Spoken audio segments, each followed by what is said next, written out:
যে বিষয়টা নিয়ে আলোচনা করছি, যে যেভাবে আমি যে ছবিটা দেখাচ্ছি, এটা হচ্ছে হিন্দুত্ববাদীদের উদযাপন, হিন্দুত্বের উদযাপন হচ্ছে এই ছবিটা। আরও কিছু ছবি আছে, আমি কিছু পরে দেখাবো, যে একটার পর একটা জায়গা কোথাও মনে হয় না এই যে বারবার করে বলা হচ্ছে হিন্দু ক্ষেত্রে মে হয়। আজকে আমি বলছি যে সত্যি হিন্দু, যারা হিন্দু ধর্ম মানেন, হিন্দু ধর্মে বিশ্বাস করেন, তাদের বোঝার সময় এসেছে, তাদের সত্যি বিপদ এসেছে, এবং বিপদটা তৈরি করছে হিন্দুত্ববাদী বলে যারা দাবি করছেন তারাই।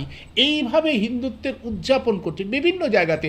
কোথাও স্কুলে গিয়ে কেন স্কুল খুলবার দাবি তুলেছেন তাকে মেরে ফেলা হচ্ছে, কোথাও লেনিনের মূর্তি ভাঙা হচ্ছে, কোথাও সুভাষচন্দ্রের মূর্তি হাত ভেঙে দেওয়া হচ্ছে, কোথাও রাহুল সংকীর্তনের মূর্তি ভেঙে দেওয়া হচ্ছে।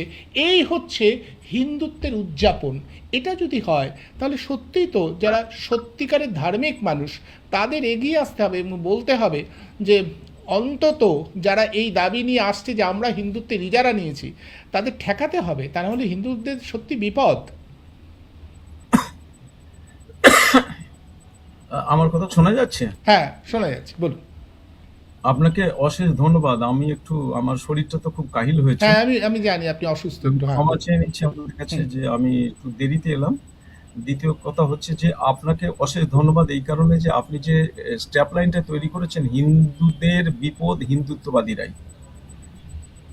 এটা কত শতাংশ দিলে আপনি খুশি হবেন বা আমি স্যাটিসফাইড হব আমি বুঝতে পারছি না আর কি। কারণ এই অসাধারণ একটা ক্যাপশন আপনি তৈরি করেছেন, যেটা নিয়ে অনেক চর্চা হতে পারে। আজকে খানিকটা চর্চা হচ্ছে, আমার মনে হয় আগামী দিনে স্কুল কলেজ সর্বত্র পাবলিক পরিসরে, গণপরিসরে এই ধরনের বিষয় নিয়ে আলোচনা হওয়া দরকার আছে। Absolutely right. এই হিন্দুদের বিপদ হিন্দুত্ববাদীরাই ঘটিয়েছে, এই দৃশ্যটা তার প্রমাণ করে। এটা গেল এক। আপনি একটা কথা বলছিলেন যে ধর্ম, এবং একটু আগে আমি দেবব্রত বাবুর কথা শুনছিলাম। হ্যাঁ, অসীম বাবু, অসীম গিরি ওনার নাম।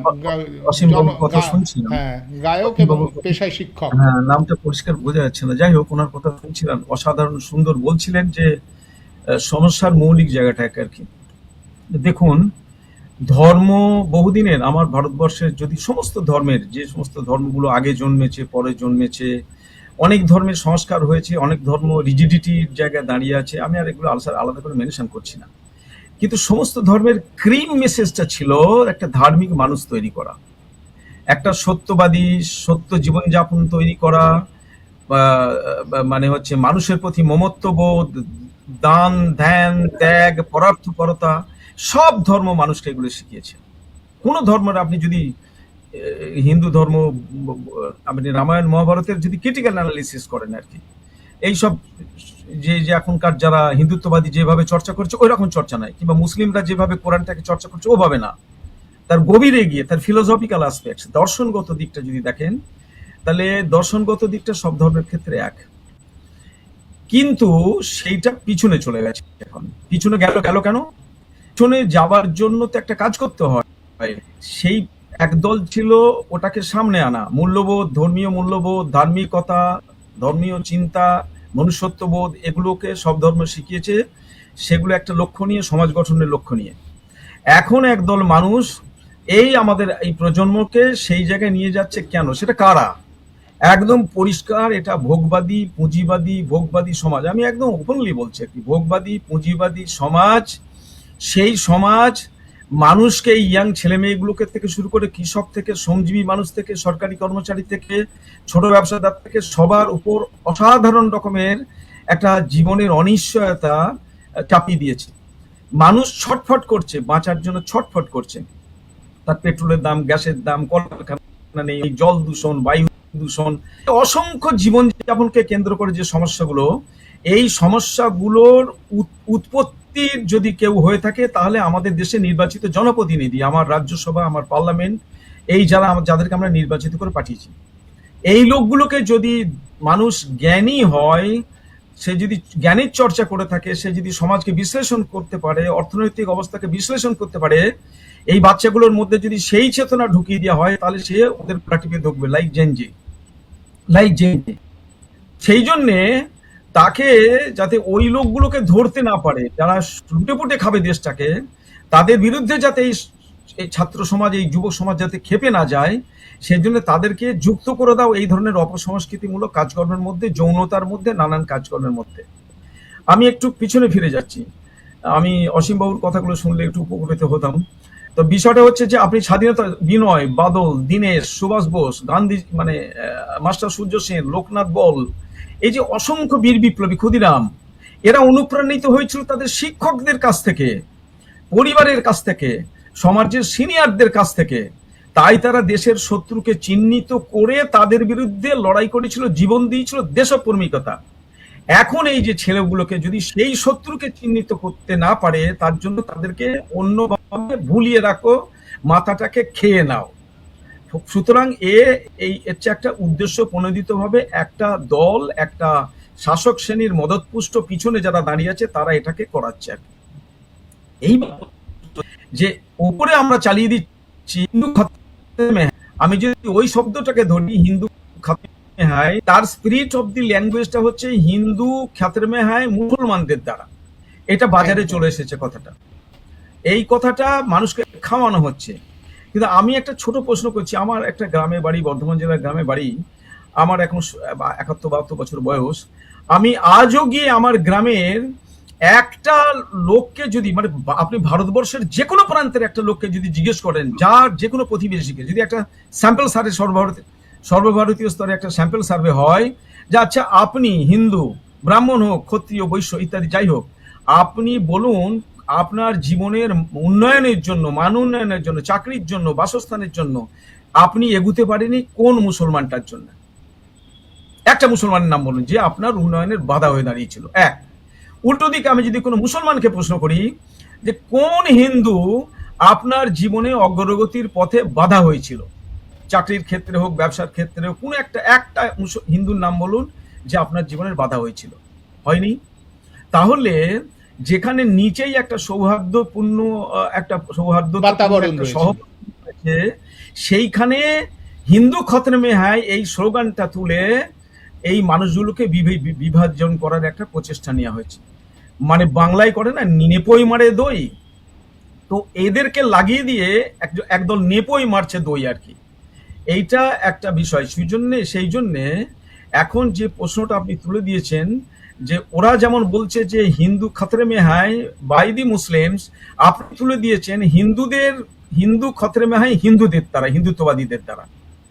তো সুতরাং এইটা সাংঘাতিক একটা, আমি সেই জন্য বলছিলাম যে এটা সর্বস্তরে আলোচনা হওয়া দরকার।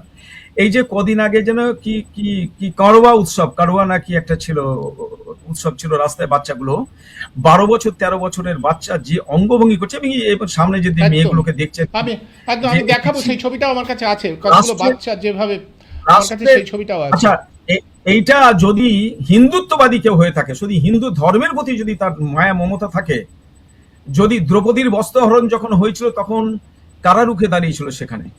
যখন সীতাকে হরণ করেছিল কে রুখে দাঁড়িয়েছিল সেখানে? তাকে একলব্যকে শিখতে দেয়নি, তুই ছোট জাত বলে সরিয়ে দিয়েছিল কে? সে তো হিন্দু, সে ছোট জাতের হিন্দু। আমাদের ডক্টর আম্বেদকরকে স্কুলে পড়তে দেওয়া হয়নি, এক কোণে বসিয়ে রাখা হয়েছিল। কে করেছিল এটা? হিন্দুকে ঠকিয়েছে। তো তাহলে সুতরাং আপনি যে প্রশ্ন তুলেছেন যে হিন্দুদের দ্বারা হিন্দুদের বিপদ আছে, 4টে স্তর, ব্রাহ্মণ, ক্ষত্রিয়, বৈশ্য, শূদ্র, এটাকে মুসলমান তৈরি করেছিল নাকি? 4টে স্তর। তাহলে তলাকার হিন্দুটাকে তলায় রাখার জন্য এই প্রক্রিয়া কে করেছিল? হিন্দুই করেছিল, যে তুই নিচেই থাকবি, তুই আমার পা টিপবি, তুই আমার মলমূত্র পরিষ্কার করবি, আমি ব্রাহ্মণ, আমি এদেশেও দলিতদের উপরে অত্যাচার হচ্ছে। আমরা গত কয়েক মাসেও দেখেছি যে উত্তরপ্রদেশে মন্দিরে ঢুকতে দেওয়া হয়নি, জল খেতে দেওয়া হয়নি, দলিত হওয়ার অপরাধে, দলিত অংশের মানুষ। মানে এই পরম্পরাটা, আপনি যদি রামায়ণ মহাভারত শুরু করে বেদ উপনিষদ থেকে সবটাই দেখেন আপনি, সেইখান থেকে চলতে চলতে আপনি আজ পর্যন্ত যে পরম্পরা রয়েছে, খারাপের দিকগুলো ক্রমশ প্রবাহিত হয়ে এই বাচ্চাগুলোর পর্যন্ত চলে এসছে। এখানে দুটো জিনিস আমার মনে হয় চ্যালেঞ্জ আছে। একটু শুনতে পাওয়া যাচ্ছে? হ্যাঁ, হচ্ছে, শুনতে রাষ্ট্র এটা করাচ্ছে, সুতরাং রাষ্ট্র এটা বন্ধ করবে না। রাষ্ট্র চাইছে এদের মাথা আমি খাবো, আর তাহলে বন্ধ করবে কে? তাহলে বন্ধ করতে হবে এই আপনার মতো সংস্থা, এখানে অসীম বাবুর মতো মানুষ, গণপরিসরের বিভিন্ন ছোটখাটো সংগঠন, যেগুলো সমস্ত যারা হচ্ছে কি বলে ওটাকে, এনজিও ফোরামগুলো রয়েছে, স্কুল কলেজের কারিকুলামে শিক্ষকদের একটা দায়িত্ব থাকছে, তাদের কাছে 1 কোটি বাচ্চা থাকে পশ্চিমবাংলার, এই বাচ্চাগুলো স্কুলে থাকে।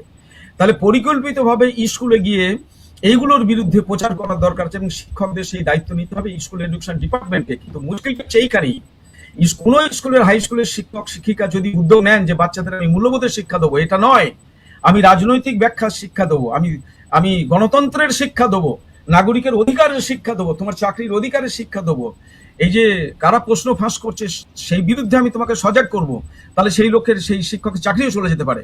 কিন্তু যাবে যে গেলেও সেখানেই রুখে দাঁড়াতে হবে, সেখানেই রুখে দাঁড়াতে হবে।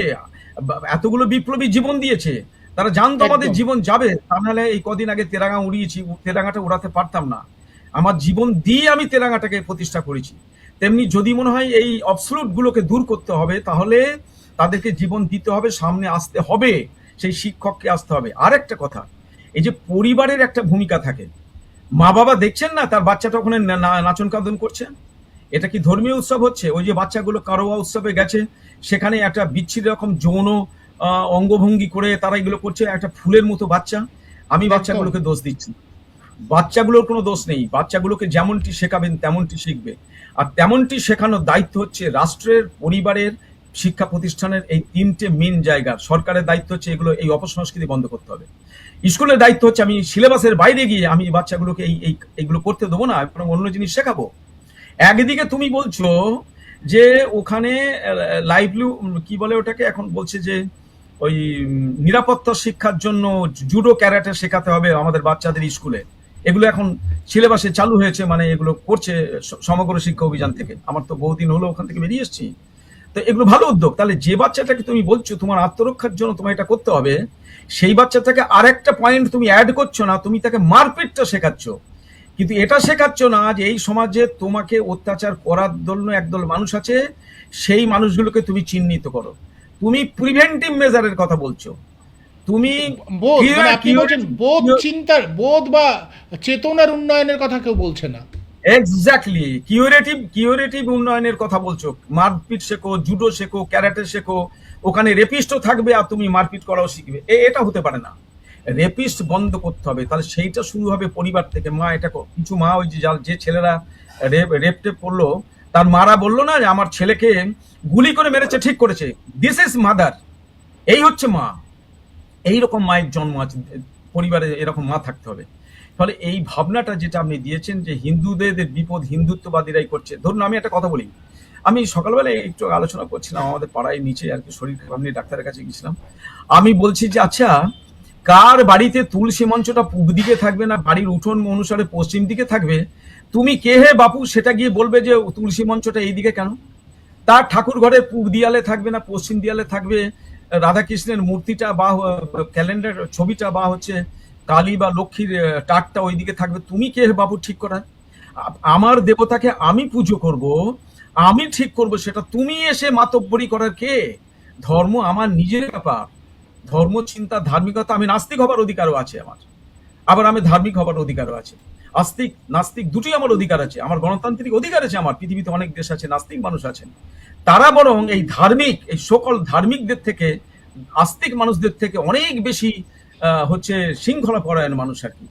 মানে নেদারল্যান্ড, এই সমস্ত ইউরোপের কতগুলো দেশ আছে যেখানে জেলখানা নেই, যেখানে জেলখানা ইট ভেঙে অন্য কিছু তৈরি করতে হচ্ছে, স্কুল বাড়ি তৈরি করতে হচ্ছে। আর আমাদের এখানে স্কুল বাড়ি ভেঙে জেলখানা বানাতে হচ্ছে, এত ক্রিমিনাল তৈরি হচ্ছে। ভাই সোর্সটাকে নিয়ে ভাবছে না, উৎসটাকে নিয়ে ভাবছে না।